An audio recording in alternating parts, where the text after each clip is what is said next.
Mos t'i injoroni shenjat e fshehta në thonjë që tregojnë probleme me zemrën. Rreth 1500 persona diagnostikohen çdo vit me sëmundje të zemrës. Ju mund të dalloni këto shenja, të cilat mund të shfaqen si shenja të fshehura tek thonjtë.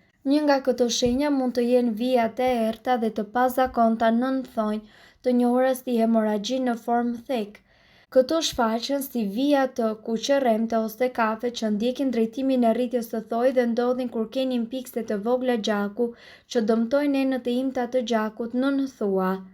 Shenja të tjera nën thonjë të cilat mund të shfaqen pa as edhe një shkak mund të jenë njolla të vogla të errta në lëkurë, gunga të kuqe dhe të dhimbshme në gishta ose në gishta të këmbës dhe lëkura e zbehtë. Simptomat më tipike shpesh janë të vështira për t'u dalluar pasi ngjajnë me simptomat të ftohjes dhe gripit. Gjendja gjithashtu mund të përparojë ngadalë përgjatë javëve apo muajve. Gjithashtu duhet të keni parasysh që të konsultoheni me mjekun para çdo recete të përdorur.